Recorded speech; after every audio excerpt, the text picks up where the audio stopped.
Muy buenas tardes tengan todos ustedes. Qué gusto poder estar una vez más juntos en charlas con Maldonado. Ya esta es nuestra segunda charla de esta etapa de charlas y me ha sorprendido que la subimos y bueno, no sé si de parte tuya la difundiste, Sí. pero hubo hasta esta tarde 146 personas que la vieron. ¿Sí? Ujú. Y digo, es sorprendente porque finalmente no tuvo demasiada publicidad como suele hacerse en YouTube, no se pagó para que llegara avisos a nadie y tampoco estuvimos promocionándola en algún sitio web, fue simplemente alrededor de las personas cercanas. ¿Y cómo te sentiste en la charla anterior? Bueno, eh, me, pues, me gustó, al final de cuentas, con tus valiosas intervenciones y que me hacías que avanzara, que no me entretuviera y no permitías pausas y veías que no reaccionaba y tú de inmediato, al instante, ya estabas dándome más tiempo, ¿no? Ajá. Pero entonces tuvo cierta fluidez y tus comentarios, pues, muy enriquecedores. O Entonces, burdos también, ¿verdad? De repente. Moderados. La ocasión anterior mencionaste al doctor José Luis. es Sí. Francisco J. Rubio. Bueno, Bueno, no, y por sí. un lado, el autor del De esférico, este. y por otro lado, Ajá, al doctor José Luis Díaz Gómez, ajá, mexicano, español. ajá. Y bueno, básicamente entre los dos los utilizaste como argumento para hablar acerca de la capacidad del ser humano de decidir, esto que llamamos libre albedrío, voluntad, autodeterminación. Eh, una de las cosas que decías en torno al título de este libro, pues es que la libertad es un fantasma. O sea, ¿qué implicaría decir que la libertad no es lo que creemos? Visto desde la postura de estos materialistas, ¿sí? Y tú has dicho que son congruentes en cuanto a las implicaciones que tiene. Y has comentado también en la charla anterior, pues que hablar de este tipo de situaciones es convertir entonces al ser humano en una máquina biológica. Ok, entonces, ¿qué te parece si nos vas ayudando a ir primero percibiendo qué implica decir esto de que es una máquina biológica? ¿Por qué tiene la implicación entonces que cuando se habla de materialismo, el ser humano no tendría entonces voluntad? ¿Qué Sí, dices? Ajá. sí,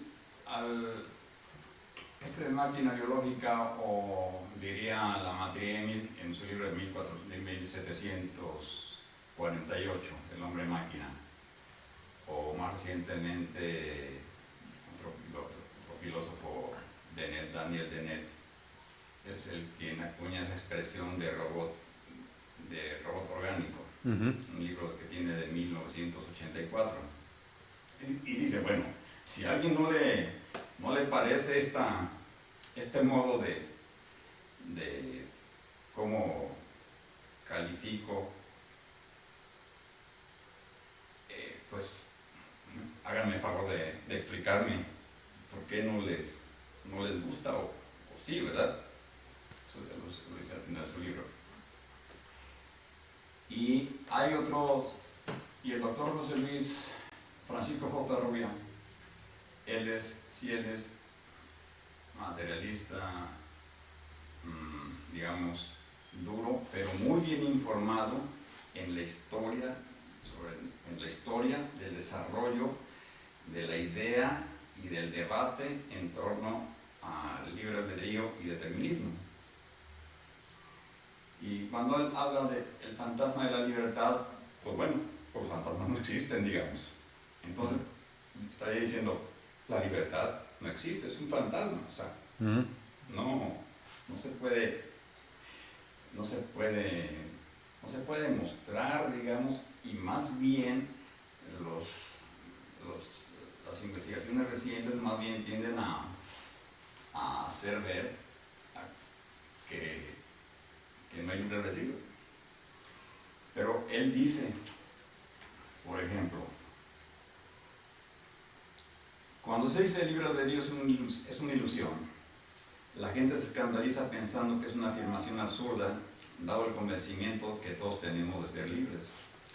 Desde luego, desde el punto de vista actualista, que admite la existencia de un alma inmaterial, espiritual, inmortal, que controla nuestro cerebro, la existencia del libre albedrío no supone ningún problema, ya que el cerebro, como materia que es, estaría sometido a las leyes deterministas de la naturaleza, pero el alma no. La libertad de nuestra voluntad sería pues un atributo del alma y no del cerebro. Perdón. Entonces, el alma para alguien desde una perspectiva materialista existe. O, Sí, sí. ¿pero qué sería entonces el alma? El alma es, Descartes pone como sinónimos decir yo, decir alma, decir espíritu, decir mente, es lo mismo. Bueno, pero Descartes está por 1600. ¿Sí? Sí. O sea, ahora con las neurociencias, donde decir yo es una construcción social y donde decir mente no queda muy claro si es una función neurológica. O sea, aquí siglo XXI, un neurólogo o un neurocientífico apoyaría la idea de alma. Sí, está el doctor John Eccles, médico australiano, católico, que ganó el premio Nobel de Medicina en 1963 o 64 por sus estudios sobre la sinapsis, o sea, la comunicación de una neurona con otra. Por ejemplo, viene una neurona que puede tener 1,50 m, muy larga. Sí. Son como cables Sí, que transmiten axones, información, pero no llegan directo hasta las neuronas en el cerebro, sino que pueden tener 2 o 3 relevos y en el intermedio otras se le unen, mandan información. Es algo complejo este funcionamiento. Y el doctor John Eccles, él tiene varios libros donde él, sosteniendo como católico, como cristiano, una firme creencia en el alma, él plantea con sus conocimientos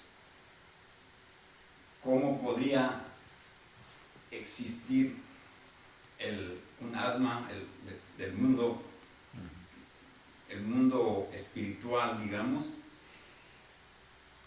que se comunica con el mundo material y este cuerpo, el cuerpo a través, y él plantea cómo él explicaría cómo ve eso, cómo sería posible. Entonces, sí hay científicos, hay científicos que creen en el espíritu, premios Nobel, y hay que son los menos, y la mayoría de los premios Nobel pues son más bien materialistas. Pero sí, el doctor Eccles, pues ahí están sus libros, algunos en cooperación con Popper, con Karl Popper, y en conjunto explican cómo podría ser, o uno se ocupa de una parte y Popper de otra parte. Y después el doctor Eccles escribió otro libro, pero en colaboración con un físico alemán que también cree en el espíritu, las almas, la mente, algo, una realidad no material. Entonces, pero sí, ahí entran ya en los detalles. Bueno, pues los físicos pueden manejar bien todo el planteamiento, la colaboración que hace este físico. Se puede ver ahí en internet su último libro, hay comentarios, todos sus libros. Entonces, sí hay en la actualidad, bueno, el doctor Eccles, yo creo que vivió hasta 1989, por ejemplo. Y él conoció a Libet, a Benjamin Libet, de origen ruso, creo que ucraniano, y estuvieron, y a Libet se le había ocurrido cómo se pudiera demostrar la intervención de esa que somos nosotros, que seremos nosotros, porque cuando uno se refiere al yo,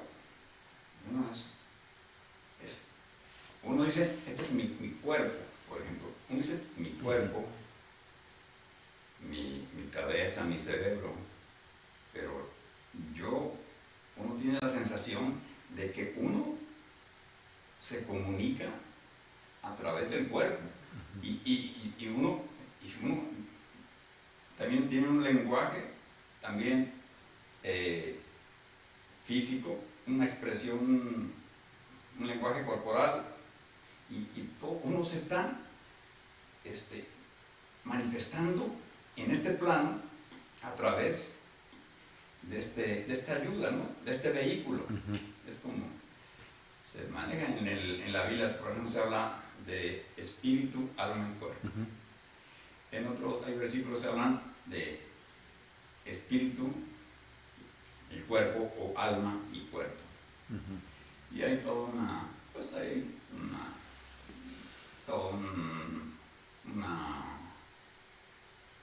es un proceso de cómo se han ido ampliando y enriqueciendo ese concepto. Y todo sale pues por esta vivencia clara, nítida, de ser personas y no máquinas, ¿no? Uno ve ahí en internet videos de robots y bueno, uno dice, bueno, pues eso es una máquina. Uno no es una máquina. Yo no me siento que soy un robot, ¿verdad? Pero no hay un cierto sesgo al decir, es que yo siento, y por el hecho de que lo siento, pues entonces debería de ser válido. O sea, finalmente esto del cogito cartesiano, ¿no? Pienso, y si pienso, entonces como consecuencia debo de existir, porque si no existiera no pensara, bueno, si siento, entonces debo de ser humano, porque si no fuera humano no sintiera que soy. A estas alturas el argumento todavía tiene peso en cuanto a la mera sensación o sea, la lucha, el debate entre que si la libertad de decidir existe o no es un asunto de una mera percepción. Pues esa percepción son muchas cosas, ¿no? Porque son valores, creencias, fe, porque la creencia de la compasión, de la misericordia, del amor, son muchas cosas, es todo un mundo, es todo un mundo que ahorita los neurocientíficos se están dando cuenta que están topando con pared, porque realmente no se encuentra, no se sabe, no se sabe cómo es que con puras reacciones físico-químicas se puede lograr sentir lo que somos, cómo se construye, ¿verdad? Todo esto, como uno diría, los que somos dualistas de sustancias, somos quienes creemos en dos realidades, Ujú. una espiritual y Y otra otra materia. material, Ajá. ¿verdad? Hay monistas, hay quien dice, no, es que todo es espíritu. Y el espíritu crea la sensación de que esto existe y pues todo sería espíritu, es un extremo. Y los monistas del lado materialista dicen, bueno, es que todo es materia, entonces son Ujú. monistas, pero que afirman que Ujú. solo es materia. Y hay quienes buscan una especie de una mediación Ujú. y dicen, no, los monistas de sustancia material, pero un tanto misterioso, porque entonces hay una realidad superior que se manifiesta, que tiene un aspecto material y un aspecto de sensaciones, sentimientos, creencias, ideales, y entonces se llaman monistas, pero dualistas de propiedades, Ujú. de propiedad material, con propiedades materiales y con propiedades espirituales. ¿Sería posible pensar que de alguna manera la física cuántica está ahora en este dualismo? O sea, porque la física cuántica llega a la conclusión de que la materia no es primigenia, sino es la energía, cosa que ya habíamos mencionado anteriormente. Mientras que toda la tradición del materialismo ponía siempre a la materia como la base y como la fuente de la existencia aún de la energía, pues la física en el siglo XXI viene entonces a cambiar la perspectiva y a poner que la energía es antes que la materia, ¿sí? Y la materia es simplemente una concreción de... Sería un punto de partida para decir que el argumento meramente materialista se está desmoronando, y no por aspectos meramente religiosos tampoco, sino la ciencia misma está rebatiendo desde la física la idea de que la materia es primigenia. Bueno, habría que aclarar que en la física la materia y la energía son, son intercambiables, ¿no? La famosa ecuación de Einstein, la energía es igual a la masa por la velocidad de la luz al cuadrado. En otros términos quiere decir, la energía es proporcional a la materia. Más materia, más energía. Y una constante, bueno, es un número fijo, que es la velocidad de la luz elevado al cuadrado, y que ahí ya no es ya no es energía, es proporcional a la materia. Están íntimamente relacionados porque, bueno, a final de cuentas sería lo mismo, o sea, son equivalentes. La energía se puede transformar en materia y la materia se puede transformar en energía. Y la materia y la energía pues no se crean ni se destruyen, nomás se transforman, se intercambian. Se pueden, de ese modo, cuando se hace los reactores de energía nuclear para producir electricidad, la materia sufre cambios y en ese cambio se libera mucha energía. Esa energía sirve para calentar agua hasta altas presiones, temperaturas mayores de 100 grados y a mucha presión. Y de ese modo se mueven las turbinas, una turbina, y se produce la energía eléctrica. Por eso, pero ahí nos fuimos un poquito más por la energía atómica, ¿sí? La energía nuclear. Sí. Pero si te fueras por el lado de las cuerdas. Bueno, el lado de las cuerdas, ahí sí, para los legos para los legos en física y en matemáticas, porque ellas son, digo, para realmente entender eso, pues se ocupa tener herramientas, dominar herramientas matemáticas, cierta herramienta matemática y conceptos que surgen apoyados en las matemáticas, en manipulación de las matemáticas. Y para hablar de teoría de cuerdas, ya así más a fondo, sí se requiere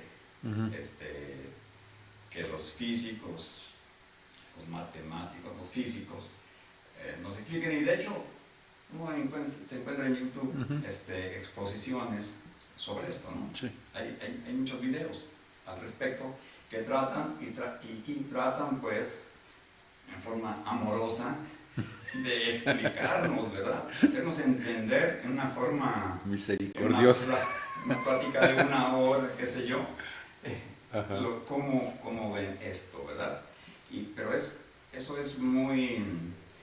Pero por ejemplo, Hawking fue uno de los desarrolladores de la teoría de cuerdas, y él no creía en el libre albedrío, por ejemplo. Ajá. Pero voy a esto, que la discusión sin darnos cuenta es algo que se sale del campo meramente humano, y yo traía, quizá estoy haciendo trampa porque, bueno, cuando nos saludamos, para los que nos están grabando, digo, nos están viendo en la grabación, pues platicamos un poco antes, pero yo estaba pensando, ¿por qué al principio de Schrödinger, cuando está diciéndonos que el comportamiento de un electrón cambia en medida de la perspectiva de ser observado? ¿Sí? Y voy a esto. No estamos hablando de un ser humano, no estamos hablando de una postura religiosa, no estamos hablando de nada más que meramente la física. ¿Sí? Y resulta entonces que este señor electrón o es tímido o es afecto a la cámara, y cuando se sabe observado, entonces su comportamiento cambia. ¿Acaso este asunto de el cambio de la perspectiva de lo natural, ¿sí?, que vamos a llamarle entonces determinismo, porque finalmente la naturaleza debería de comportarse igual, haya o no haya quien lo vea? Pero entonces aquí tenemos el mismo principio que descubrieron allá en laboratorios Bell, ¿no? A principios bueno, en el primer tercio del siglo, de darse cuenta de cómo cuando estoy viendo a alguien, el otro se sabe observado y cambia entonces su comportamiento. Bueno, ahí ya hay una determinación propia en el cambio del comportamiento. Quizá estoy torciendo mucho las cosas, pero de repente pareciera que la naturaleza misma nos dice que hay comportamientos que se salen de la visión mecánica de que los seres existentes, ya sea vivos o como un electrón, simple materia o energía, cambian. ¿Sí? Bueno, hay una cosa. Si uno quiere observar o medir una partícula subatómica, observar una partícula subatómica, por un lado, en un ciclotrón, una máquina que tiene, no recuerdo, son 25 kilómetros de diámetro o 25 kilómetros de circunferencia, aceleran las partículas por campos electromagnéticos, las aceleran y luego están dando vueltas y luego mueven los haces y chocan a muy alta energía. Y lo más complicado de un ciclotrón son los detectores, el detector de partículas. Y es bueno saber que, bueno, ahí convocaron a científicos de todo el mundo. Hay mexicanos, y a algunos mexicanos les tocó colaborar para diseñar ese detector de partículas, porque salen millones, o sea, salen cosas, muchísima información, y es un detector que capta todo, bueno, y con ayuda de computadoras y para tener esa información, ¿verdad? Entonces es es una maravilla lo que hacen y lo que logran, esa máquina gigantesca, ¿no? Y entonces en esa determinación, para esa observación, bueno, pues para empezar se requiere mucha energía. Y para observar una partícula, subpartícula, habría, por ejemplo, que echarle luz. Por ejemplo, ahorita recibimos luz y por eso nos podemos ver. Pero al echarle un rayo, la luz es energía, ese rayo de luz o algo que sea otra partícula, y para que el impacte, y dependiendo la velocidad y la masa de esa partícula y la dirección, los ángulos, entonces ya se determina, entonces tenía estas características. Entonces, en esa observación es que la observas, para observar, pues ya se interfiere en el comportamiento natural de esa partícula fundamental. Entonces, son cosas que, pero hay todo un dilema, es muy polémico. A Einstein nunca le gustó la mecánica cuántica. Decía que eso era algo provisional, y él se puso a trabajar para lograr él quería lograr una teoría unificada. Una teoría, el campo unificado. Pues no pudo llegar a nada concluyente. O sea, es algo complejo, pues. Y Heisenberg,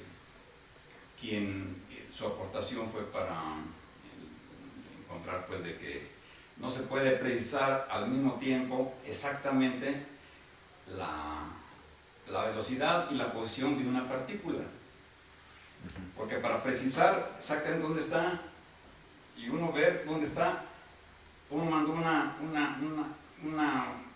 rayo, una energía, una partícula, y al hacerlo ya la desvió. Entonces hay una indeterminación y no se puede llegar, hay un límite en el que ya no se puede determinar más, porque ya las ecuaciones con las que se cuenta ahorita no dan para más. Esas ecuaciones no dan para más. Y Schrödinger también hizo un desarrollo matemático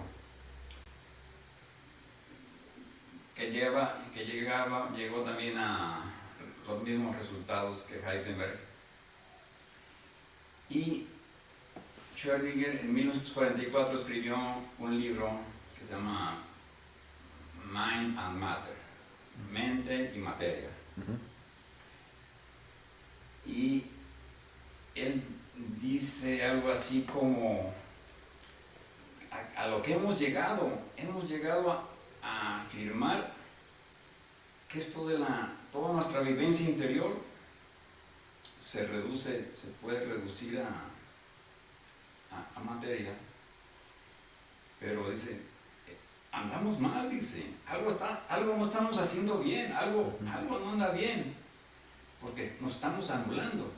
Entonces, ¿cómo podemos anularnos? Y Heisenberg también, es el libro de 1944. Heisenberg escribió su último libro en 1960. Heisenberg decía que él era cristiano, luterano, por ejemplo, algo así. Entonces tenía de algún modo,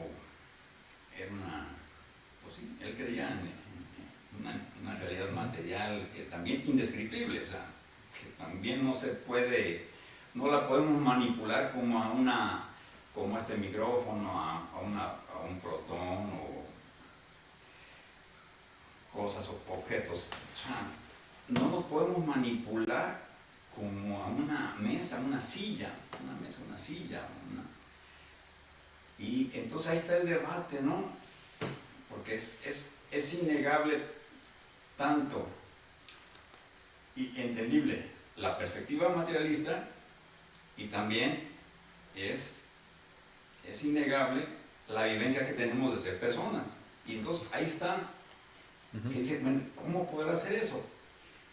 Y hay quien dice, como Colin McGinnis en su libro La Flama Misteriosa, un libro de 1999, en el que dice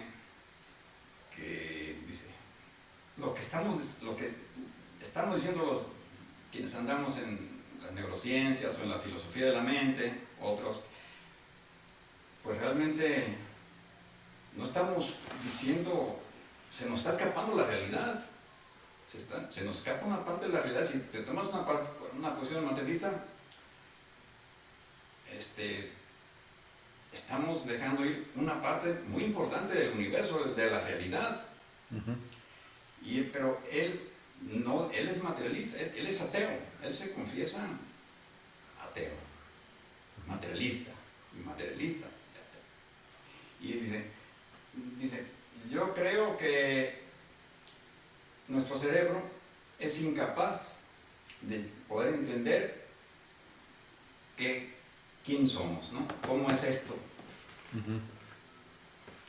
Pero no porque crean que hay una realidad no material, una realidad espiritual, sino porque él lo dice, bueno, no tenemos la capacidad, nunca vamos a poder entender cómo es que funcionamos, ¿no? Nunca vamos a poder describir exactamente ni cercanamente quiénes somos, cómo es que somos. Sí. ¿Verdad? Entonces, podríamos decir, así como poniendo algunos puntos, podríamos decir que esta discusión no es una discusión solamente de personas con una perspectiva religiosa. O sea, que esta discusión es una discusión de un espectro más amplio, donde aún gente como estas que acabamos de mencionar ahorita, también tienen su punto de vista que el fenómeno humano no se reduce únicamente a la materia tangible, ¿sí? Y entonces ellos mismos reconocen que el ser humano es más que esta materia tangible y que hay elementos que son inherentes a lo humano que por no ser perceptibles no deben de ser desdeñados, ¿sí? Bueno, no es que hay una realidad no material, porque entonces si se habla de una realidad no material, pues entonces ya no son materialistas. Sí, sino Colin McGinn él afirma que nos reducimos, somos materia, un compuesto de materia, pero que no sabemos cómo podemos demostrar esa afirmación, digamos, porque no podemos explicar cómo es que un compuesto material puede producir todo lo que somos, todo lo que sentimos y deshacemos. Entonces el problema también es para ellos. O sea, sí. Porque si por un lado algunos dicen que tratar de demostrar lo espiritual no es posible, también el problema en contraparte es para ellos poder mostrar cómo únicamente desde la materia se puede explicar cosas que sobrepasan en su comportamiento a la actual explicación material. ¿Sí? Sí.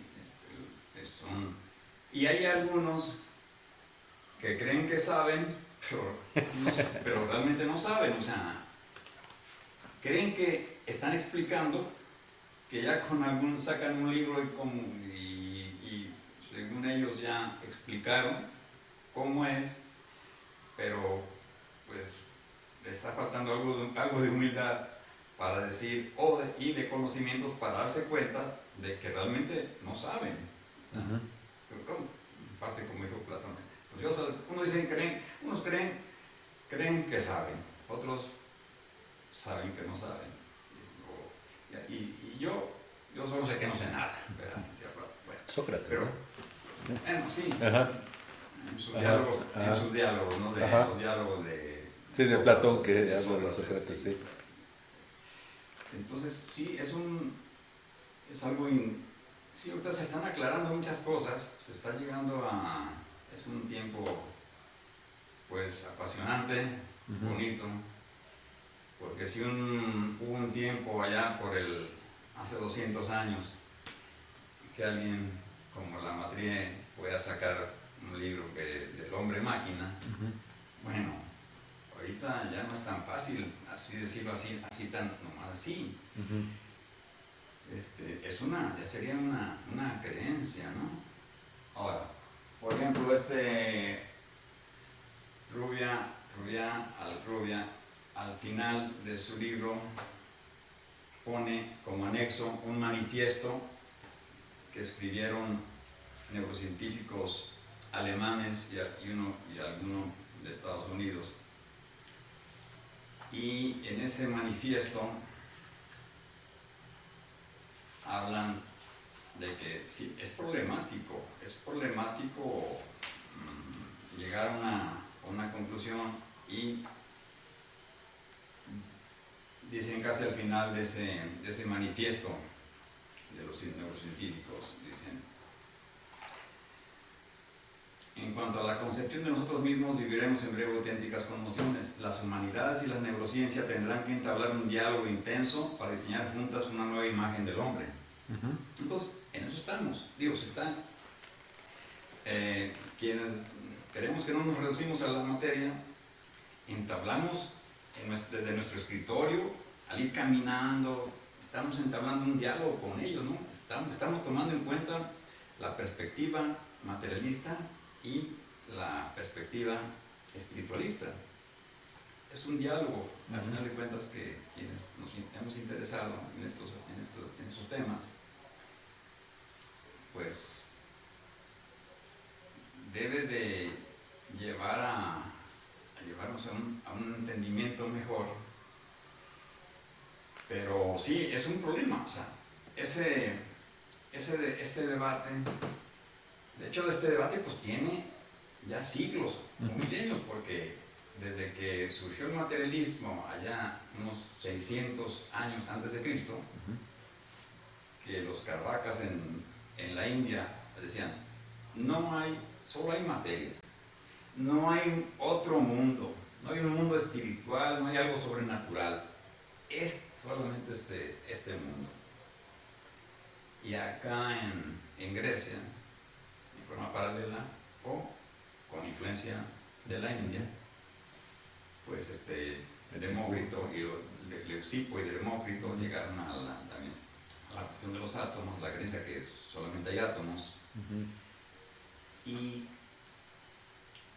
Pero un discípulo, digamos, un sucesor de ellos, como fue Epicuro,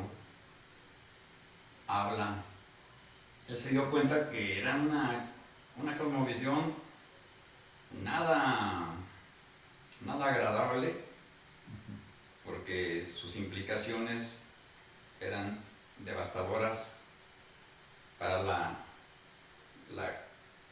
autoconcepción de uno mismo. Y dice Demócrito, Epicuro, dice: si no se puede explicar el libre albedrío con un movimiento azaroso de los átomos en su caída en el vacío, si tiene que haber un movimiento lateral para que choquen, y ahí se empieza todo esto que vemos. Dice: y si el clinamen tiene que ver con la palabra declinación, y la declinación pues es tiene que ver con inclinación, y declinación pues con respecto a una vertical, el clinamen. Si no se puede explicar, si no se explica realmente, si de veras ese movimiento azaroso no explica el libre albedrío, mejor nos regresamos a nuestras creencias en los dioses a pesar de sus iniquidades. Estamos mejor, humanos, somos mejores creyendo en las creencias en los dioses y el mundo espiritual, todo esto, a pesar de sus iniquidades. Bueno, pensando en los dioses del Olimpo, Sí. que les gustaba una muchacha, bueno, ahí van. Cosas así, ¿no? Y cómo se peleaban, diferencias que tenían. Bueno, entonces a eso se refería Epicuro, pensando en los dioses del Olimpo, ¿no? Pero esta declaración, esta afirmación, darse cuenta de Epicuro de que había un problema y que no se podía realmente afirmar que el libre albedrío surgiera por un movimiento azaroso y que ahora, 2300 años después, se ha querido, hay quienes quieren sustentar el libre albedrío en esa indeterminación que hay a nivel subatómico de una partícula que no podemos saber su posición y su velocidad al mismo tiempo. Entonces, sí, realmente, pues eso no tendría sentido, no tendría sustento, porque una decisión, si yo decido, no tiene nada que ver con un movimiento aleatorio entre los átomos, dice un C. Smith en su libro El cerebro, porque las moléculas son cuerpos muy grandes, mucho mayores que una partícula subatómica. Entonces un neurotransmisor, una molécula, es algo grande, es muy grande comparado con una partícula fundamental. Es gigantesca, una molécula de un neurotransmisor. Una molécula se compone de átomos, ¿no? Una molécula como el ADN pues tiene Sí, es una cadena. millones y millones y millones de átomos. Bueno, pero bueno, un neurotransmisor pues no es tan grande, tan gigantesco como una molécula, pero ya es muchísimo más grande que una partícula fundamental, subatómica. Entonces, nosotros sentimos que no tiene que ver de que no podemos sustentar nuestro libre albedrío en que un movimiento azaroso de una partícula subatómica es lo que nos inclina a elegir esto o a elegir aquello, porque entonces ese sería el movimiento azaroso, aleatorio de una partícula, y no nosotros los que nos inclinaron a decidir esto o lo otro.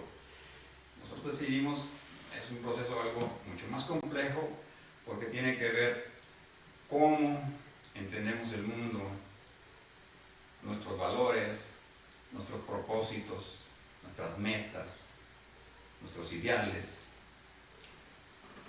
Es algo mucho más complejo que simplemente mover el dedo. Es algo mucho más complejo que mover un dedo o una mano.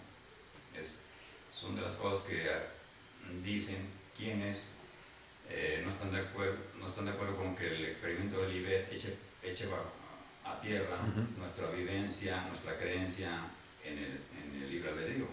Sí. Y entonces, por ahí era donde empezábamos, ¿sí? ¿Sí? O sea, cuando decíamos este asunto de una máquina orgánica, una máquina biológica, un hombre máquina, lo que se espera de una máquina es que pueda ser capaz de repetir la misma operación infinidad de veces sin tener una variación en su comportamiento. Si fue programada para eso, de esa manera podrá llevarlo a cabo. Pero con el ser humano sucede algo curioso, ¿sí? O sea, es más difícil pensar que vas a hacer las cosas exactamente igual a pensar que cada vez que las haces, por alguna razón, cambias, modificas, eliminas algunos aspectos o añades otros. Y entonces es difícil sustentar el asunto de que el ser humano se comporta realmente como una máquina, ¿sí? O sea, orgánicamente, es cierto, algunos de sus órganos, de sus elementos constituyentes van a funcionar relativamente igual a lo largo de su vida, pero el conjunto de todos ellos va a tener cambios completos cada momento en que está siendo revisado, ¿sí? Sobre todo a nivel de pensamiento. ¿Sí? Sí. Y ahorita de las cosas que más, que no se pueden explicar desde el puro materialismo, es las sensaciones, los sentimientos. Bueno, un robot, el programa informático del chat GPT, chat GPT en español, no siente, no tiene sensaciones, maneja información, pero no maneja sentimientos. Aunque sí puede ese programa informático manipular palabras y casi manipula palabras y conceptos y para formar oraciones con sentido o hacer resúmenes de un libro en pocas palabras, ¿verdad?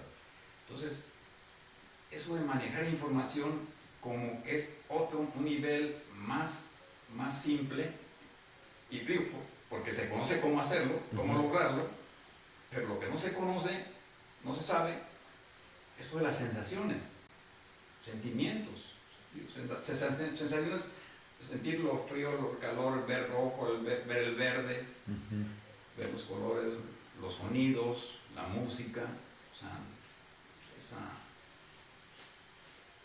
eso sí realmente no se sabe se le llaman qualias, se le llaman las qualias, ¿no? Y entonces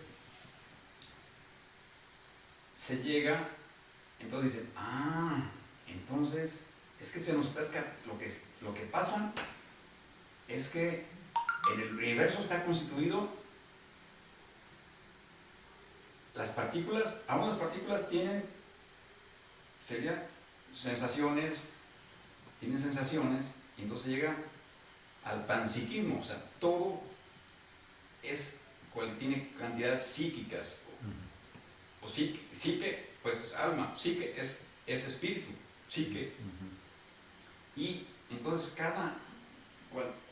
las partículas subatómicas tendrían de algún modo una cualidad, una propiedad también psíquica, o sea, de alma, de sensaciones, de percepciones. Entonces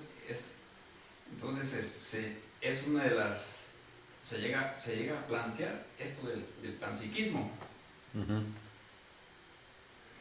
algo que englobe las propiedades físicas y las propiedades psíquicas, y que por eso sentimos, porque pues ¿cómo es que sentimos? O sea, sentimos algo, salimos hace frío y salimos al sol, recibimos el sol, ¡ay, qué a gusto sentimos los rayos del sol, ¿no? Estamos en lo oscuro y salimos y vemos los árboles, las flores y las montañas, ¡ay, qué bonito!, ¿no? O sea, esa percepción, el ChatGPT no puede sentir eso. No sabemos cómo programar una máquina, un sistema informático para que sienta eso. No sabe cómo se puede. Bueno, alguien dirá en este momento, ¿no? Porque hace 100 años alguien diría, no sabemos cómo lograr que una máquina, de las máquinas de la revolución industrial seguramente o algo así, que pudiera tener comportamientos, que pudiera dialogar con un humano, que pudiera dar respuestas dentro de un contexto. Y entonces alguien, no estoy diciendo que yo lo diga ahorita, ¿verdad? Pero alguien podría decir exactamente lo mismo.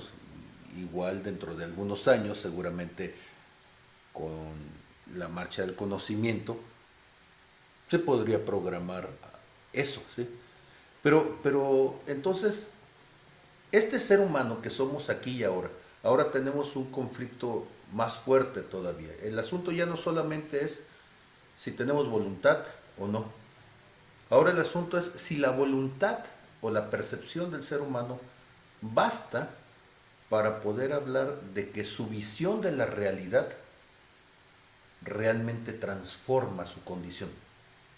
Eh, Porque hoy me despierto y yo me percibo como mujer, aunque biológicamente hay otros referentes, ¿sí? Pero yo me percibo como mujer o yo me percibo como un joven en un cuerpo anciano o yo me percibo como blanco cuando soy negro o negro cuando soy blanco o me percibo de color azul, yo no sé, o me puedo percibir como si fuera perro o si fuera gato.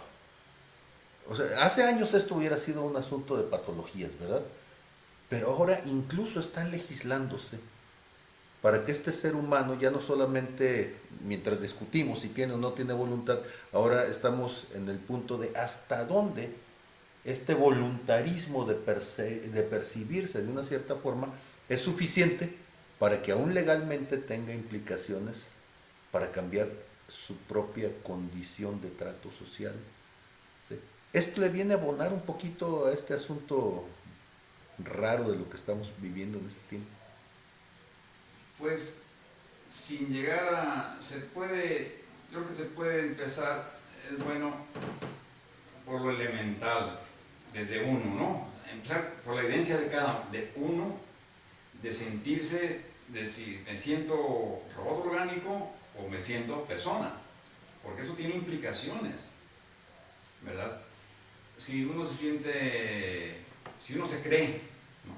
Porque uno se puede sentir mal, si uno se cree, si uno se percibe como algo, una entidad espíritu, si uno se siente como una entidad, un yo, y sucede que pues tendría que ser algo espiritual, de tipo espiritual, inmaterial, sobrenatural, porque desde las puras partículas subatómicas no se sabe, no se tiene ni la menor idea, de cómo es que podemos ser esos seres con esas vivencias y que podemos ser el bien y el mal, podemos ser mucho bien, podemos ser mucho mal, y que de lo que se trata es de llegar a una visión de nosotros mismos, una visión tal que nos veamos como agentes y no como objetos. Y entonces esa es la lucha, pues. Cómo llegar a un consenso para que seguir siendo, creernos humanos realmente con libre albedrío y seres dignos, con dignidad, con derechos, con irresponsabilidades. Sí, porque luego ahorita se habla mucho de derechos y pocas veces se habla de responsabilidades. Uh-huh. Sí se habla de responsabilidades, pero se habla mucho de derechos humanos y no se habla que también tenemos derechos y también responsabilidades. Uh-huh. Y a final de cuentas, eso de la responsabilidad, pues ya se está viendo en toda esta discusión, que digo, ya tiene más de 2500 años, y que implica una realidad sobrenatural o espiritual, y no solamente lo que se ve. Y entonces en eso estamos, unos creyendo que dicen, no, ya no hay ni para dónde hacerse, ya somos máquinas. Otros dicen, no, momento, yo no estoy de acuerdo y estamos en eso. Pero nos estamos tardando porque estamos llegando, las cosas están poniendo muy de color de hormiga. Y no podemos tardarnos mucho para ponernos de acuerdo y llegar a decidir cómo nos vamos a repartir el mundo. Al final de la serie de Cosmos 2, Cosmos 1 la elaboró y la produjo Carl Sagan. Cosmos 2 ya no fue Carl Sagan, fueron sí, gente que se inspiró en él. La siguiente generación de físicos, ¿no? De biólogos y físicos. Y al final, no sé si en el capítulo, si son 10 capítulos o 12 capítulos, los últimos 60 segundos, después de hacer un recorrido desde el origen del universo hasta el presente, entonces dicen, bueno, ya pasó un año cósmico, o sea, un año cósmico sería desde el Big Bang hasta el presente, que son 13.800 millones de años aproximadamente. Dice, bueno, ahorita estamos empezando el segundo año cósmico. Y en una fracción del primer segundo de ese año cósmico, que equivalen a unos años, en pocos años, es necesario que nos pongamos de acuerdo para ver cómo vamos a enfrentar el cambio climático y cómo nos vamos a repartir el mundo, porque ahorita es muy inequitativo, no es justo cómo están las cosas. Entonces, eso me gusta, cómo en pocos segundos dan una visión así, un panorama de 13.800 años, que lo desarrollaron a lo largo de 10 horas o 15 horas, con los apoyos de la tecnología para ver imágenes, todo lo que se cuenta como para hacer algo pedagógico, y algo precioso, una narración fluida, y entonces llegan a eso. Es un poco, es como si fueran profetas modernos, pero desde el materialismo. Y aunque el que narra, se me escapa el nombre, Estoy tratando de acordarme también yo. pero él hace mucho tuvo un debate porque Tyson, no, ¿cómo se llama? ¿Cómo se dice? Bueno, quién sea, ¿cómo se llama? Uno tecla Cosmos 2 y ahí viene, ¿verdad? Pero tiene un debate muy acalorado, él defendiendo este narrador, que es físico también. Platica en una forma muy, muy ecuánime, y su oponente o quien lo quiere hacerle creer que no hay libre albedrío, y el otro sí, muy exaltado. Muy exaltado llegaba y no, mira qué, pero así, pero... Es Neil deGrasse Tyson, sí. Sí. Pero se ponen acalorados, estos debates se ponen acalorados. Pero me gusta cómo ese mensaje, ¿no? de Cosmos 2, esos últimos segundos de Cosmos 2, pues ahora tenemos que ver cómo le vamos a hacer y ver cómo nos vamos a repartir el mundo. Porque también está el problema de la pobreza, y tenemos que ponernos de acuerdo. Esto es desde el cristianismo, del judaísmo, de otras religiones, ya desde entonces ya tendríamos que haber llegado a ver qué tenemos que hacer para ponernos de acuerdo, para lograr una visión que nos una, cada quien con sus diferencias, pero que nos una en sendas comunes o en metas comunes, como sería que esto sea un mundo, lograr un sistema en el que nos repartamos el mundo, ¿verdad? Porque en un momento dado llegaron de Europa a todo el mundo, y pues al final de cuentas se quedaron con muchas partes, muchas regiones que ya estaban habitadas, y pues esto está medio injusto, y claro, para lograr eso, pues uno realmente desde la óptica judeo-cristiana, pues uno habría que cambiar uno, hacerse corazón nuevo y espíritu nuevo, para lograr un cielo nuevo en tierra nueva. Esta expresión también me llama mucho, ¿no? Me llama mucho la atención, pero es una expresión, esto de decir, tenemos que hacernos corazón nuevo y espíritu nuevo para lograr un cielo nuevo y una tierra nueva, o para que los humanos y la creación dejemos de gemir como con dolores de parto. Esta visión no se le ha puesto atención, está como oculto, a pesar de que está ahí en los textos sagrados, pero nomás se toma esto, se toma lo de aquí, se toma lo de acá y lo de acá, pero se saltan los intérpretes, dejan océanos de por medio, pasan de un continente a otro, como si los océanos no contaran, ¿no? Y al final de cuentas, por los océanos es lo que cubre la mayor parte de la superficie terrestre, ¿no? Entonces, es por lo que digo que cuando afirmo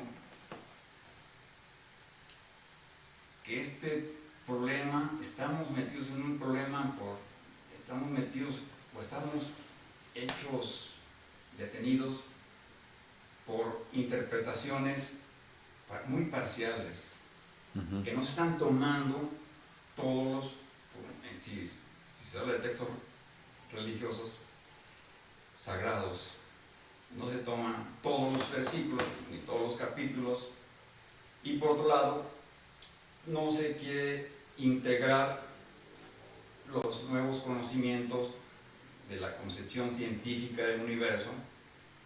Entonces ahí estamos problemados. Por eso es necesario, importante, tomar ambos polos, ambas concepciones. Y yo cuando Javier Sicilia convocó una marcha en la Ciudad de México, pues gracias a Dios pude ir a esta marcha. Y antes de la marcha, por ejemplo, yo escribí en el sitio de internet del Movimiento de la Paz con Justicia y Dignidad, y yo, por ejemplo, hice en unas líneas, escribí algo muy sintético. Dice: para encontrar mejores caminos para un mundo nuevo hay que partir tomando en cuenta las cosmovisiones más encontradas, construir así antropologías más amplias y profundas. Dice, hay que tomar en sorprendente contraste, aquí dice escribo con un solo dedo, y mi telefonito así no es de los grandes, es un telefonito, y bueno, pues luego pues, se pasan para la redacción, bueno, pues se le escapan a uno cosas, dice. Entonces hay que tomar en cuenta que la antropología materialista enfatiza el vernos como robots orgánicos, y las cosmovisiones espirituales, en sorprendente contraste, nos contemplamos como seres capaces de hacernos corazón nuevo y espíritu nuevo, Ezequiel 31, para así poder construir cielo nuevo y tierra nueva. Es una cosmovisión jubilosa. Es una cosmovisión jubilosa. Y esperanzadora, además. Esperanzadora. Y a diferencia de una concepción materialista que nos concibe como seres, como robots, que no hay libre albedrío, que no hay responsabilidad, no hay mérito ni de mérito.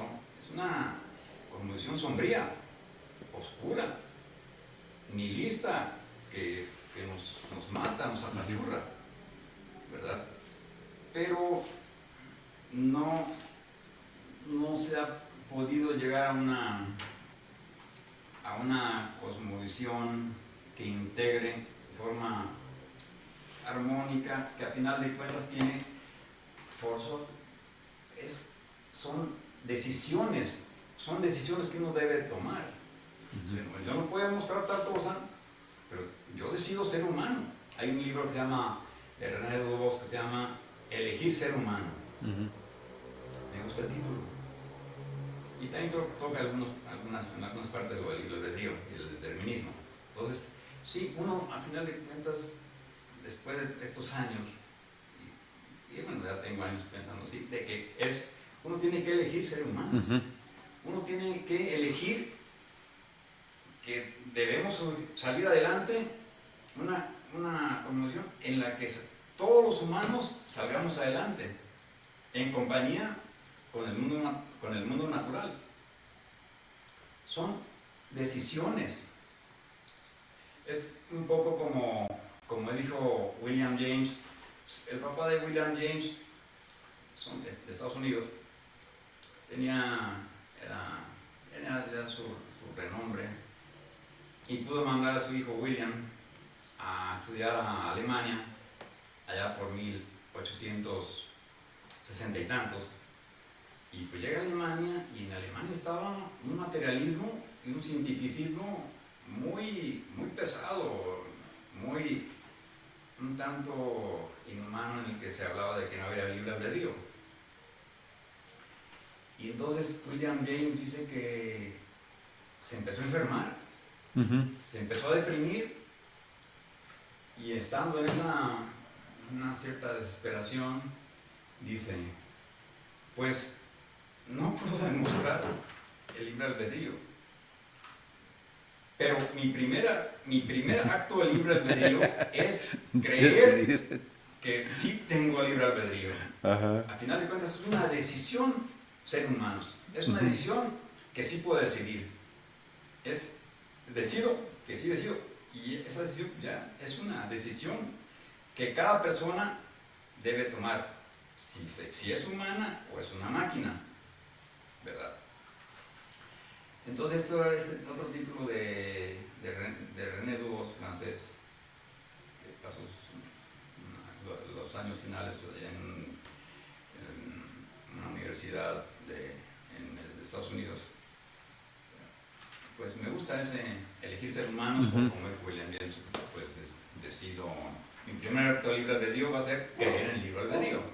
Y ahí estoy, que la voluntad de creer, todo esto.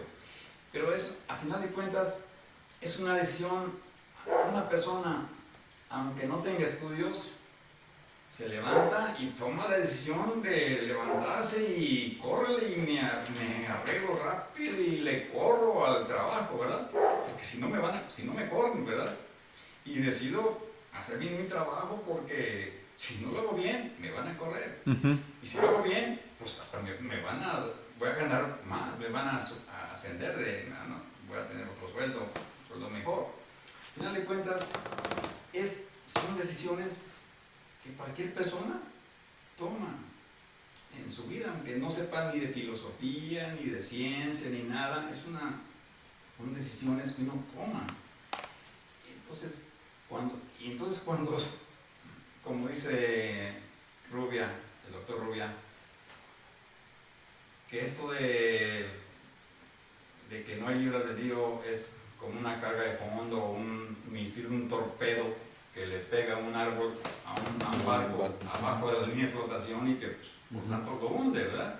Entonces, así estamos en ese predicamento, en esa situación de que nos estamos hundiendo, o sea, la humanidad nos estamos hundiendo, porque no hemos podido llegar a un acuerdo.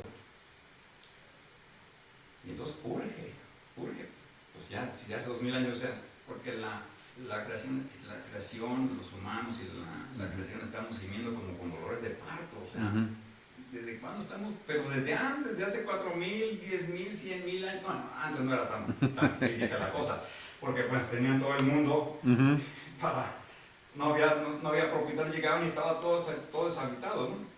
Todo pero ahorita ya se puso la cosa crítica, porque en septiembre de 1975 éramos 4,000 millones de humanos. Al 15 de noviembre de 2022 completamos, ya somos 8,000 millones. En pocos años duplicamos, ya somos el doble. Claro que ha ido descendiendo la natalidad, ¿no? Con todos los programas de educación y de concientización para que, sobre todo las mujeres, sepan cómo cómo hacerle para tener hijos y cómo hacerle para no tener hijos. Ujú. Y que sea, que sea en una decisión razonada tener hijos o no tener hijos. Ujú. Entonces, por eso se dice en la ONU, en la UNESCO, de que es importante que llegue la educación, llevar la educación a todas las personas para que tengan herramientas y tengan técnicas, tengan conocimientos para tener hijos, no tener hijos,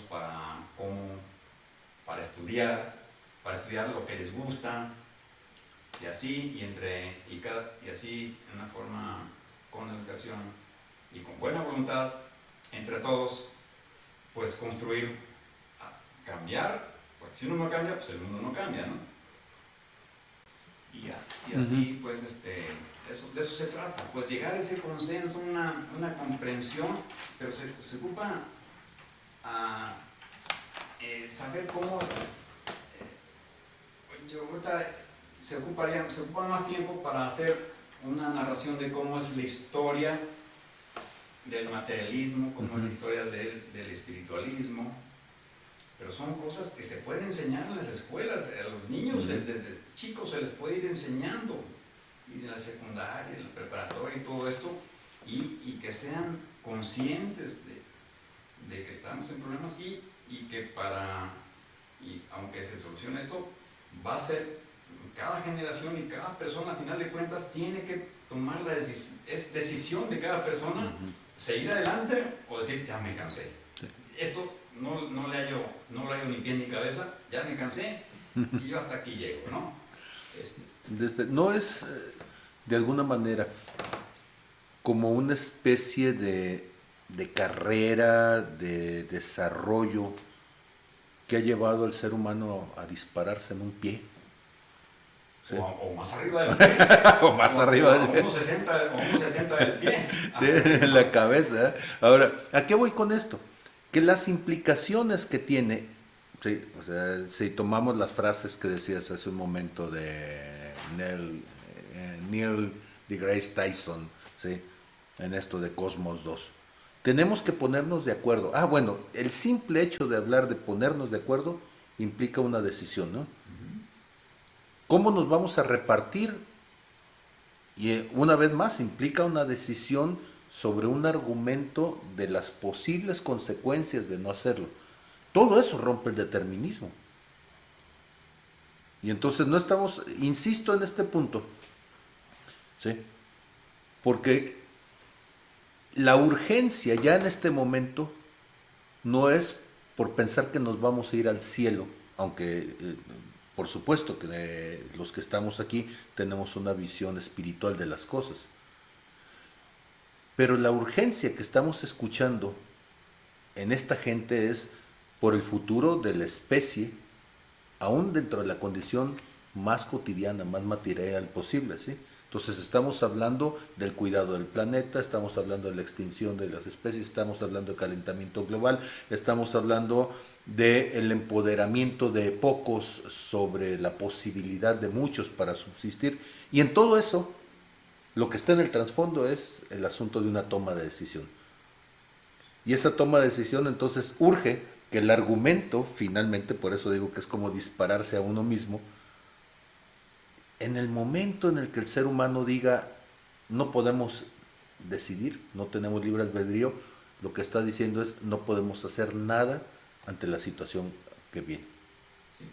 Que lo que yo decido, y no estemos, si alguien puede decir, no, es que lo que tú decidas, ya esa decisión fue necesaria, no tenías alternativa para no haber tomado esa decisión porque una serie de procesos químicos, físico-químicos en tu interior y del exterior, bueno, algo del exterior, por decir algo, se viene un huracán, ¿verdad? Un tsunami y bueno, uno tiene que actuar, ¿no? Pero Ujú. claro, pues viene es la ola y pues, córrele, ¿no? Si se puede uno subir al tercer piso, al cuarto piso, bueno, pues ya la hace, ¿no? Si es que no se caiga ahí. Pero bueno, o sea, fenómenos externos, materiales o interiores, procesos físico-químicos, son los que llevan a dar una decisión y no se puede haber tomado otra decisión. Esto desde una óptica materialista, ¿no? Ujú. Si no se acepta, si dice, no, es que como no hay otra realidad más que la material, entonces no hay escapatoria. El doctor Rubia dice, bueno, para quien crea en el espíritu, el Ujú. alma, Sí. bueno, no tienen problemas porque dice, bueno, es una cualidad, una capacidad del ser humano de tomar decisiones responsables o irresponsables. Ujú. Porque uno puede tomar una decisión para darle en la torre a alguien o una decisión para ayudar a alguien, ¿verdad? Entonces Ujú. hay decisiones que matan y decisiones que ayudan. Ujú. Entonces, sí se trata de tomar esas decisiones responsables, benéficas. Hay un filósofo, John Paul Sartre, que dice que el hombre es lo que hace con lo que otros hicieron de él. ¿Sí? Entonces, el ser humano es producto de sí mismo. Está bien, John Paul Sartre es siglo XX,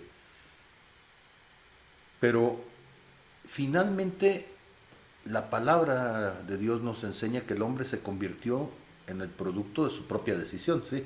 O sea, toda la historia de la humanidad, podríamos decirlo, toda la antropología bíblica muestra que la condición del hombre es resultado de una decisión. ¿Sí? Entonces, ¿qué estoy queriendo decir con esto? Que John Paul Sartre no es tan novedoso en el sentido de la consecuencia que tiene este aspecto de la condición humana. Y bueno, y una vez más John Paul Sartre, como algunos de los que estábamos mencionando, pues es completamente ateo o materialista, ¿no? Sin embargo, y estoy insistiendo mucho en esta cuestión para que quienes nos escuchan quede claro, ¿sí? Que este tema implica entonces no solamente nuestro concepto de la humanidad, implica también nuestro futuro como humanidad. Ya lo has dicho de diferentes formas, ¿sí? Implica no solamente la forma en que yo me percibo, sino la forma en que yo me relaciono con otros. Este asunto implica las fibras mismas de la sociedad, porque la sociedad está basada, por ejemplo, uno de los elementos fundamentales es el concepto del derecho, de la convivencia acordada y pacífica, o en momentos quizás no tan pacífica, pero finalmente tenemos que vivir juntos y hay el leviatán, ¿no? Como el Estado que finalmente tiene que poner límites, pero todo eso finalmente tiene que ver con el concepto de voluntad. Y entonces las implicaciones de decir no hay voluntad es cosificar al ser humano, o sea, el ser humano es cosa. Sí, es decir, esa parte del desarrollo del materialismo, los primeros no se daban, los padres del materialismo, digamos, no se dieron realmente cuenta de lo que implicaba su afirmación materialista, su credo materialista, porque es Ujú. una creencia. No pueden demostrar, no pueden demostrar que solamente es la realidad material o o energético material, energía-materia, Ujú. sino que niegan que hay una realidad espiritual, un mundo sobrenatural. Y sin embargo, Epicuro sí vio claro las Ujú. implicaciones que tenía un credo Ujú. materialista. Sí. Dice, no, si no se explica el libre albedrío, mejor nos regresamos como estábamos en nuestras creencias de los dioses a pesar de sus iniquidades, Ujú. de los dioses olímpicos.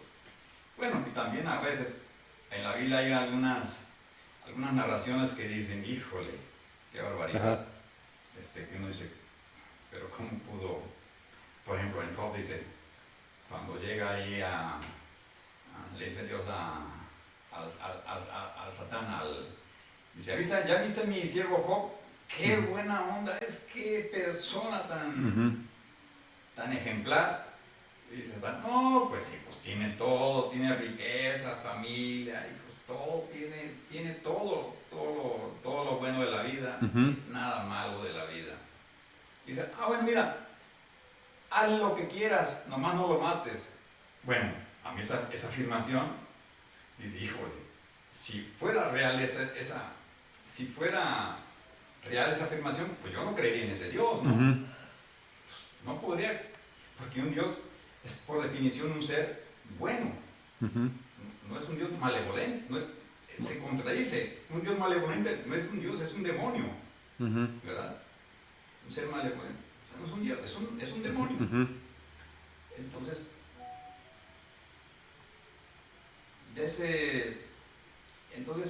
sí hay afirmaciones en la Biblia que, bueno, Sartre decía, una expresión muy famosa o más famosa, estamos condenados a ser libres. No podemos elegir, porque si no elegimos, pues... Sí, el no elegir es una decisión. Entonces estamos condenados a ser libres. Y que nos estorba, lo que nos estorba es la creencia en Dios, porque si creemos en Dios, un Dios que sabe pasado, presente y futuro, entonces no somos libres, pues estamos nada más cumpliendo un papel ya predeterminado y entonces ahí no hay responsabilidades. Entonces en eso era como argumentaba Sartre de por qué no se debía creer en Dios. Esto se lo aprendí en la Británica, en el artículo teísmo. En el artículo ateísmo. Y al final del artículo de ateísmo de la Británica dice, al final de cuentas, con nuestra creencia en Dios, en la Biblia, en la solidaridad, la fraternidad, pues podemos construir un mundo mejor y con una creencia en la que no estén todos esos valores espirituales, pues, sino que sean los valores sea lo que dicta la selección natural y que sea la supervivencia del más apto, que habría que profundizar más en esto, ¿no? Pero sí, la selección natural es que se van formando moléculas y se van formando moléculas más grandes y procesos de replicación, de autoduplicación, y los organismos que van surgiendo, si resulta que son organismos que dejan mucha descendencia con algo que sea mejor que otros, entonces esos organismos materiales van a ir dejando más descendencia y así se va haciendo más complejo y entonces es un proceso por un lado, determinista, azaroso y determinista. Entonces el azar y la necesidad. Es un libro de Demócrito. Ya desde entonces se hablaba de procesos así azaroso, determinista, azaroso, ¿no? Pero no se habla de voluntad, no estás hablando de voluntad ni de responsabilidad, sino de procesos materiales, ¿no? Bueno, creer en un proceso solamente natural, pues material, bueno, pues uno que está haciendo aquí, ¿no? Pero obviamente uno dice, no, yo no me puedo constreñir, yo no me puedo meter yo solo en una caja de metal en la que en la que no tengo nada que hacer. Uno es meterse en una cárcel solito, solo se mete en una cárcel, ¿no? Sí, yo lo explicaría de esta manera, es como una persona que dice, voy a ir con el médico para que me corte los pies, ¿sí? O que me corte las manos. Bueno, si tiene diabetes, pues Bueno, no, sí. Oiga, doctor, es que me está pegando gangrena, ocupo que me... Sí, pero la condición es distinta, ¿no? O sea, a lo que me refiero es que algo que es una cualidad que te permite ser autónomo en el sentido de poderte mover, de poder tomar las cosas, y entonces la figura ridícula, si tú quieres, pero es negar el libre albedrío, es como negar la posibilidad de tener piernas, ¿sí? Y decir, me las corto, ¿sí? Y me corto los brazos también y aún pues me saco los ojos o lo que sea, ¿sí? Perdón por los barbarismos, pero lo que estoy diciendo es, me cosifico, me quito toda la posibilidad entonces de que mi interacción con el mundo sea determinada por mí. Y entonces me convierto en una cosa sin brazos, sin piernas, sin lo que sea, y me estoy allí a la espera entonces de que la vida me mueva. Pero no voy a llegar muy lejos, ¿no? Sí, desde el momento en que se escribe, uno encuentra ahí lugares, por ejemplo, al doctor Aurelio Peccei, pues él era luchaba para, su pasión era de que hubiera un diálogo y estudios para, de una forma basada en hechos tangibles y manipulables en forma científica, tomar decisiones que fueran para lograr el cambio en el mundo. Y decía, lo primero es salir del fatalismo. El primer paso es no creer en la fatalidad, es no creer que esto ya está determinado, que hagamos lo que hagamos ya estaba determinado y que entonces somos cero a la izquierda, no contamos en el universo. Entonces, el primer paso es creer que uno sí puede cambiar, que uno puede construir el futuro, que uno puede elegir el futuro. Si se tiene la creencia de que el futuro ya está predeterminado, entonces pues, ya no podemos hacer nada, ¿no? Eso del determinismo.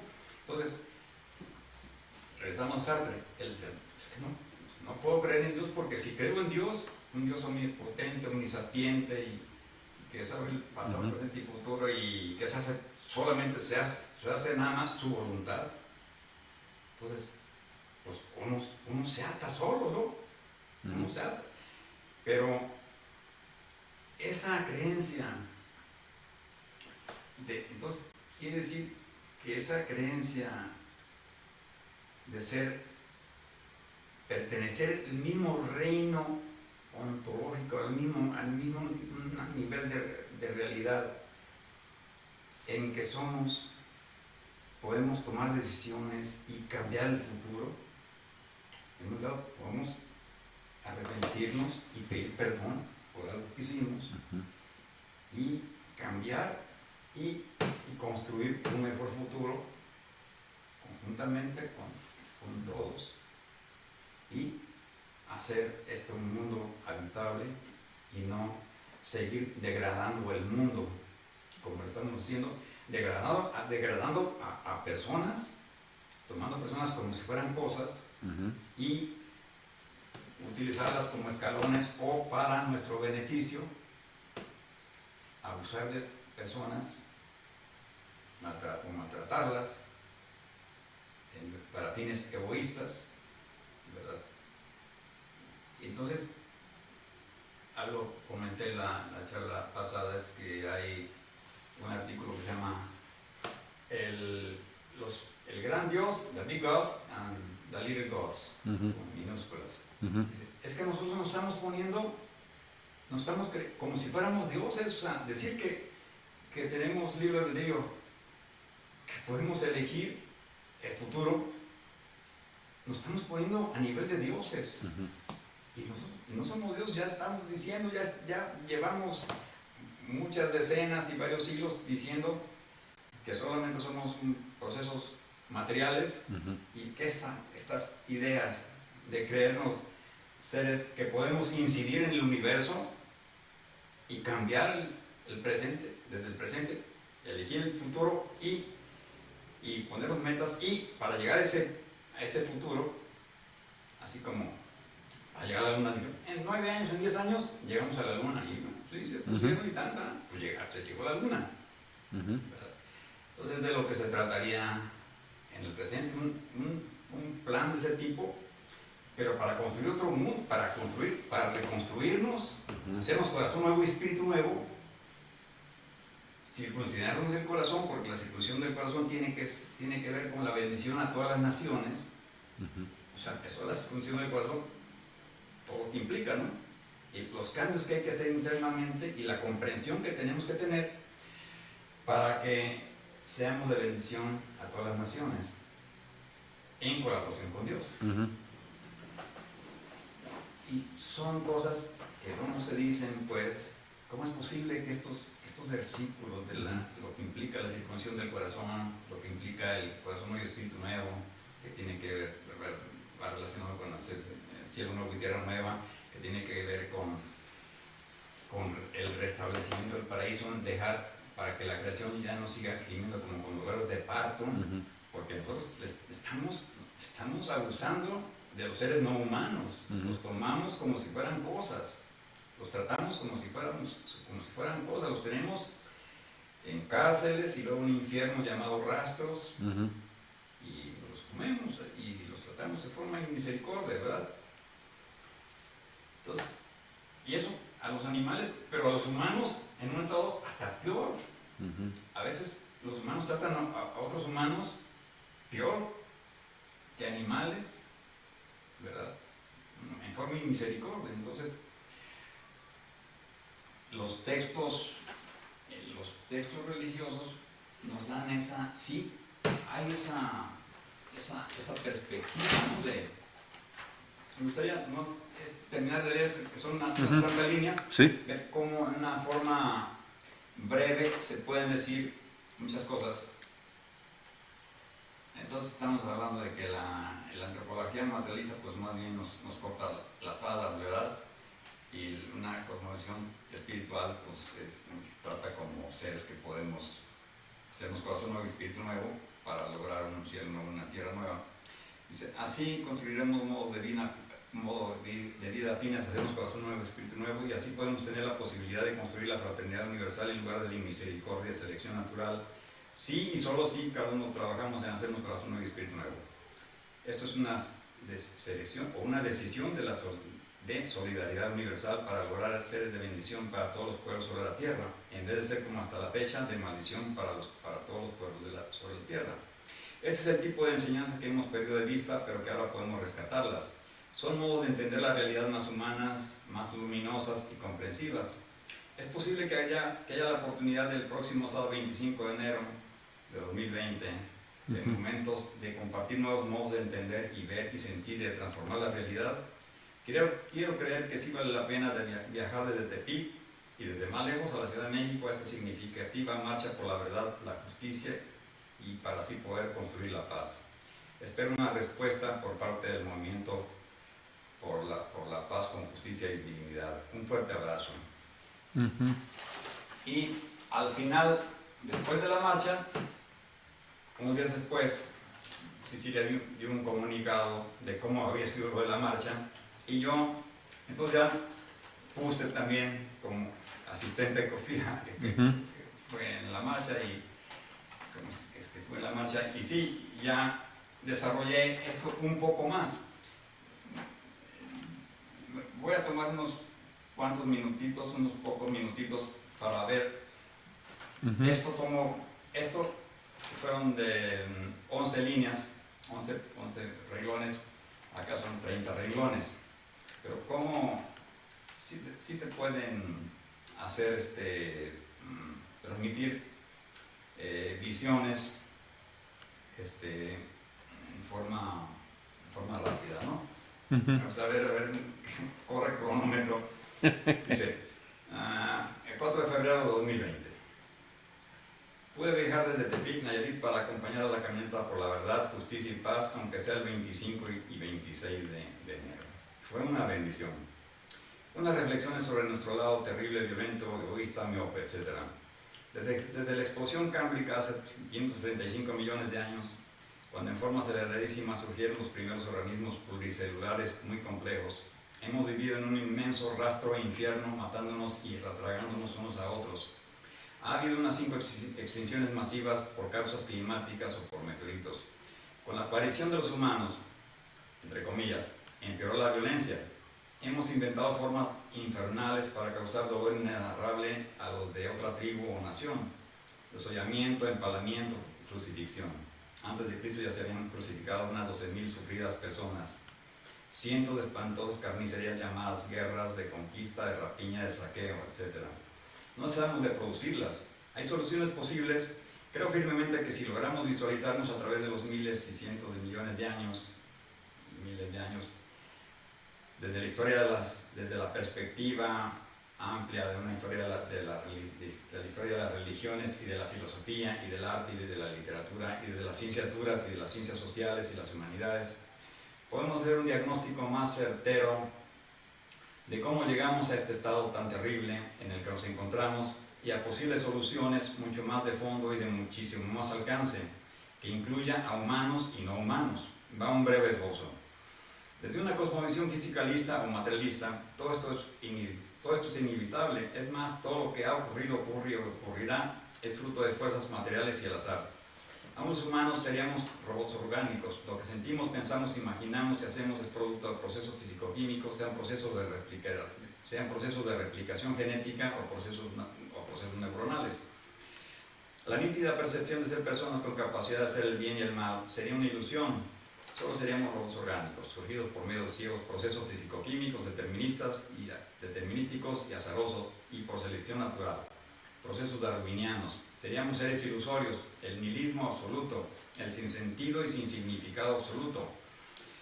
Y con mayúsculas, pero los humanos hemos desarrollado otras cosmovisiones por reflexión y creemos algunos que también por revelación, en las que partimos de la clara sensación de ser personas agentes, hacedores del bien y del mal, con el mandato de hacernos corazón nuevo y espíritu nuevo, con la encomienda de liberar a la creación y a nosotros mismos, Romanos 8, 13, 21, y que podemos hacer cosas más grandes que Jesús, Juan 14, 12, porque se sobreentiende que el Espíritu de Dios nos acompañará y nos ayudará, y que Dios también será apoyado por sus colaboradores humanos.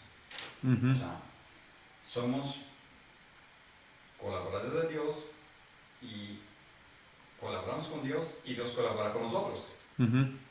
Eso es una interacción, un acompañamiento y un trabajar en forma conjunta. Y no, como luego se cree, que llega, por ejemplo, que ya con la segunda venida de Cristo, todo se va a arreglar así en una forma rápida y quizás una forma muy rápida y se van a arreglar las cosas. Y que uno nomás no tiene nada que ver con eso, con un corazón nuevo, un espíritu nuevo y para un cielo nuevo y una tierra nueva, ¿no? Para mí esa interpretación, que es una interpretación parcial, que no toma en cuenta muchos pasajes vitales, y estas interpretaciones tan cortas también en parte son responsables de que estemos en esta situación.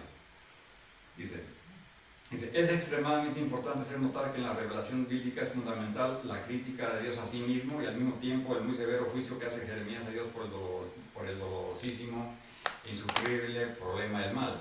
Jeremías 12, 1, 4, 14, 9, 15, 18, 19, y cierra Jeremías con las terribles palabras: maldito en ti en que nací. Jeremías 20, 14, 18. Pero todo esto lleva, esta vivencia de Job lleva al resultado de que tenemos que hacernos corazón. No se queda en este inconformarse cómo está el mundo y que dice que ¿por qué no actúas? ¿Por qué no actúas? Y Dios dice, bueno, ustedes tienen que cambiar también, ustedes tienen que cambiar. Y se llega pues y después ya con Ezequiel, contemporáneo de Jeremías, llega, bueno, sí, háganse corazón nuevo y espíritu nuevo, ¿no? Y que va a llegar con el cielo nuevo, tierra nueva, sobre todo desde el trampolín, desde Romanos 8, 13 a 21, ese trampolín que no está en el Antiguo Testamento y sí en el Nuevo Testamento, y que también en el Nuevo Testamento, de que se trata de que primero van a entrar los gentiles, primero va a entrar la plenitud de los gentiles y después entrará el pueblo de Israel. Obviamente esto no viene en el Antiguo Testamento, pero sí viene en el Nuevo Testamento. O sea, hay versículos, textos, partes fundamentales en la Biblia que luego no se manejan. Pues. Y que el mandamiento es, dice Isaías, pero tiene un antecedente en todo esto. Tiene en Isaías 14, 49, 46, 9, 6, dice, de lo que se trata es de que poco es que tú, Israel, seas levantado. De lo que se trata es de que la luz y la salvación lleguen a todas las naciones de la tierra. Que no es nomás un pueblo. Bueno, un pequeño paréntesis, ya me comí un tiempo. Dice, por lo tanto, con Jeremías inicia una nueva ruta que trasciende el teísmo clásico, ruta que no se ha seguido por los intérpretes judíos y cristianos, no la han querido necesitar o no la han podido encontrar, pero presupone que saquemos lo precioso de lo vil, háganse corazón nuevo y espíritu nuevo, y se puede demostrar exegéticamente que sí, que así podremos ayudar a construir hombro a hombro, junto con Dios, cielo nuevo y tierra nueva, en la que todos tendremos empleo digno, construiremos nuestra casa con nuestras manos y trataremos dignamente a la creación. Isaías 65, 17 y los de Isaías 11, ¿no? Habremos dejado atrás los miles de infiernos que ideamos y construimos. Estas son misiones y tareas a realizar que los profetas nos legaron. Creo que no son utópicas, aunque sí difíciles de lograr. Lo que sí es una ilusión es creer que las visiones de corto alcance, de tipo materialista o de tipo religioso de corto alcance, que no nos bastan para lograr el cambio de corazón y mente que anhelamos para construir un nuevo mundo, en el que elegimos no simplemente la selección natural, sino la solidaridad y la fraternidad universal. Esto es un breve esbozo recordatorio de la visión de los profetas y de los poetas y de los filósofos y literatos que ojalá que podamos discutir, analizar e idear cómo podemos realizar estas milenarias visiones. Ya como despedida, pues lo de la creación y los humanos aún seguimos gimiendo con dolor de parto, esperando que los humanos se manifiesten, nos manifestemos para liberarse a sí mismos y a la creación. Es un resumen así se puede decir que breve, aunque bueno, no tan breve como los últimos segundos de Cosmos 2, pero también dicen mucho menos, ¿no? Es que con muy poquitas palabras, con 8 palabras, no se puede dar ni una pequeña idea de cómo sería esa cosa, ¿no? De cómo se puede lograr un cambio, ¿no? Porque una cosa es expresar, no, hay que poner de acuerdo, pero ¿en base a qué? ¿Tenemos con qué? Tenemos una riqueza espiritual y de conocimientos científicos y reflexiones filosóficas que nos han costado muchos miles de años y que nos estamos aprovechando. Entonces, no estamos partiendo de cero. Sí, ha aumentado el mal, pero también han aumentado, han ido creciendo y enriqueciéndose los desarrollos religiosos y los desarrollos filosóficos y los conocimientos científicos. Entonces, no estamos en cero. Tenemos muchos recursos para ponernos de acuerdo y ponernos a trabajar para hacernos mejores personas, mucho mejores personas y un mundo mucho mejor el que juntamos. Seguramente eso va a ser tema de una charla siguiente, ¿no? Pues, ¿se puede hacer una pausa o cuánto tiempo va? Ya casi tenemos 2 horas. Bueno, pues yo creo que con eso, para no abusar, me dice, no, pues yo sí, pues ahí luego voy viendo el video, la charla, ahí poco a poquito, porque bueno, pues ya se está acostumbrado a ver TikToks de medio minuto, de 1 minuto, ¿verdad? Y pues ya uno de 2 horas, casi 3 horas o casi 2 horas, bueno, pues ya es bueno. Pero bueno, es que no se puede abreviar tanto, ¿no? Se tiene que matizar más, ¿no? Y entre más tiempo se tiene, con más tiempo se cuenta, pues se pueden matizar más y desarrollar más y planificar más las cosas y ponernos de acuerdo con más tiempo y todo eso, ¿no? Pero bueno, pues ya Sí, hubo esta oportunidad de ir ampliando, ya ampliamos más, que bueno, Sí, te agradezco, Pablo, por esta paciencia, tu paciencia, que más hemos estado Que charlando. pase cada vez más santo. Hemos charlado a través de los años y has tenido mucha paciencia. Sí, yo creo que la siguiente charla nos llevaría entonces en la ruta de las implicaciones de la voluntad con la existencia del bien y el mal. No el bien y el mal divino, ¿sí? Porque no, la idea no es teologizarlo desde la perspectiva de Dios, sino más bien discutirlo desde la perspectiva de lo humano, ¿sí? Entonces, porque si no, seguramente vamos a terminar en el Olimpo, o vamos a terminar en el Valhalla o en alguna otra cosa así, ¿no? Pero visto desde lo humano, hacia dónde está la perspectiva de la existencia del mal desde la condición humana, desde el resultado de nuestras acciones, desde nuestra perspectiva de lo que implica, tú decías hace rato, el empoderarnos sobre la creación y cómo finalmente todo eso es lo que podríamos llamar mal, ¿ok? Entonces discutimos acerca del mal y discutimos... Y del bien, o sea, del Sí. bien y del mal. Sí, sí, sí. Del bien, porque hay mucho bien y también hay mucho mal. Sí. Y de algunos tenemos la creencia de que podemos hacer más mal, que podemos llegar a hacer mucho más bien que mal.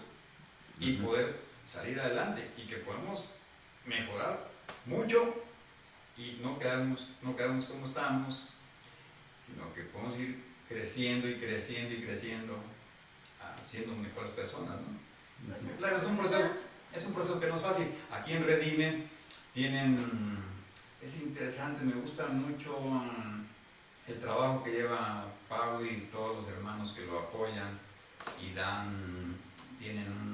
desarrollan un proceso de reflexión, concientización, y para poder transformarse en forma más, no tan lenta, sino para acelerar un proceso de autotransformación. Entonces, me gusta mucho. Sí, este es un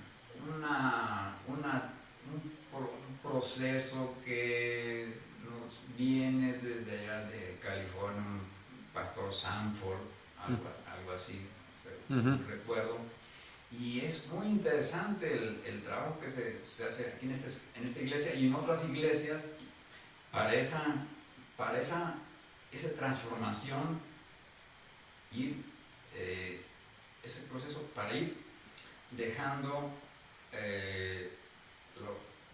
heridas, ir restaurando heridas, sanando heridas, dejar los resentimientos atrás, que pues también tiene que ver también con decisiones de dejar esos resentimientos, pero se dice fácil, pero luego no es tan fácil. Pero que bueno. Eso parece el trino. Pero sí, es interesante, ¿no? Así, aquí en esta comunidad de fe, llevan años siguiendo unos métodos de autoconcienciación, basándose en textos bíblicos, muy interesante.